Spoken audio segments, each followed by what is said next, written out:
So we're going to talk about the $3.5 trillion budget plan, the partisan plan for the Democrats that they're trying to pass, and we're also going to talk about the $1.5 trillion bipartisan infrastructure plan.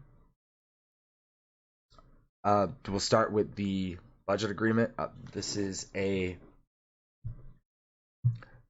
transcript between a meeting with the Senate on Wednesday.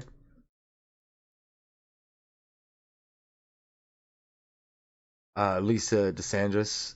Let's start with the budget agreement. First of all, it doesn't have a name yet, so that makes it a little harder to talk about, but we know a little about what's in it. I'm going to tick off some very big items that are included in the 3.5 trillion idea. 2 years of community college for most Americans that government would fund, universal pre-K for 3 and 4-year-olds. Medicare would expand to include dentistry, vision, and hearing. And also in this, Democrats plan to include immigration reform. While they have not yet decided how many undocumented immigrants that would include, obviously, that needs to also pass muster with the Senate parliamentarian, but they're going to try it. And also in this very important climate change proposal, we need to see the details, but that is encompassing a lot of major problems and issues in this country right now. So, the $3.5 trillion budget for the main parts of it are community college, universal pre-K, at least that we know about so far, the expansion of Medicare, immigration reform, and the a lot for climate change, which we'll get into in a second. A little bit more about the climate change part after we talk about what the bill does for climate change, which is a big part of the $3.5 trillion budget, and it's actually probably the biggest part because it's what some senators they will not sign a budget that does not include climate change. So here from CNBC, President Joe Biden and Senate Democrats have vowed to push forward a $3.5 trillion budget resolution framework that would fund a clean energy transition and policies to combat climate change. The plan includes tax incentives for clean energy and electric vehicles, a clean energy standard, and the creation of the Civilian Climate Corps program. The blueprint comes after Biden's climate proposals were slashed from the bipartisan infrastructure deal during negotiations with Senate Republicans. It goes to say President Joe Biden and Senate Democrats have vowed to push forward a $3.5 trillion budget resolution that would fund a clean energy transition. The plan involves tax incentives for clean energy and electric vehicles, as well as major investments to the transition in the economy away from fossil fuels and towards renewable sources such as wind and solar power. The resolution also proposes a clean energy standard, a mandate that would require a portion of the U.S. electricity to come from renewables. Such a mandate has received widespread support from environmental activists and scientists who say it's critical to meet the president's commitment to slash carbon emissions in half over the next decades and put the U.S. on track to become carbon neutral by 2050. Democrats are looking to pass the bill later this summer on party line votes. If the budget resolution is signed into law, it'd be the biggest legislative push in U.S. history to combat climate change. The last big effort to pass climate legislation was in 2009, when congressional Democrats failed to approve a carbon pricing system under former President Barack Obama. Now, we'll stop there for 1 second and say this is really great. This is really, really great. Is it enough? Possibly not. Not when you look at Europe's sweeping reform that they're putting into law a lot faster. But for this country, it's really good. But why is there such an issue? And it even brings up in 2009 when Barack Obama had everything. Barack Obama in the start was the same as Biden.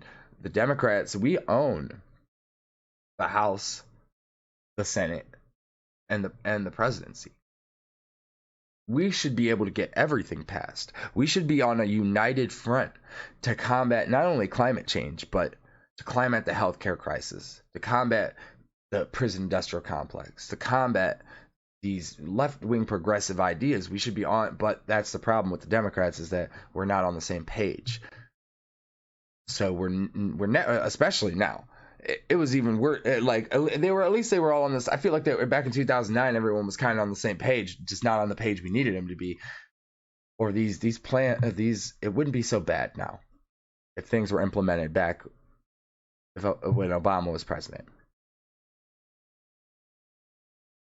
So we'll continue. The resolution includes the creation of a civilian climate corps program for young people that would produce more jobs that would address climate change and help conserve the planet.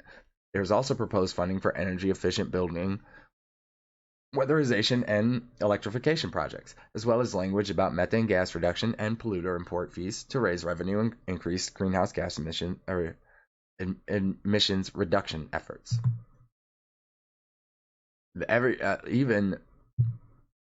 There's Democrats in the House. Everyone is loving this bill, but as I said, there's a hang-up.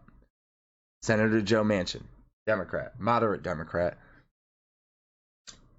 Republican.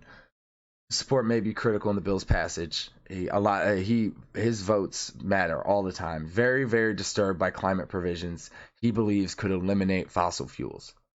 I know they have the climate portion in here, and I'm concerned about that, said Manchin, who's the chairman of the Senate Energy and Natural Resources Committee. The Democrat did not rule out his support for the resolution.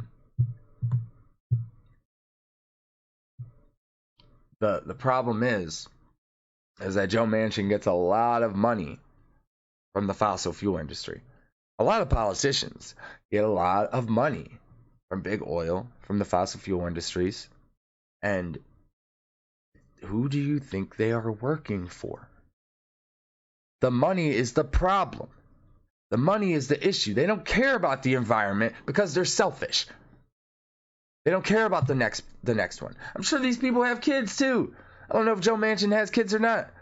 I'm not trying to know about him personally, but policy-wise, he's horrible. He's a horrible, horrible politician. Why would you be?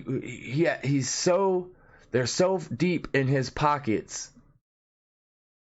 This is just how he lives.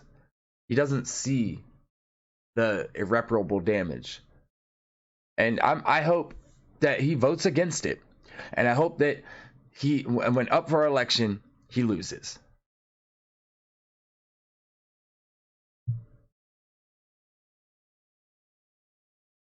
Because Joe Manchin is part of the problem.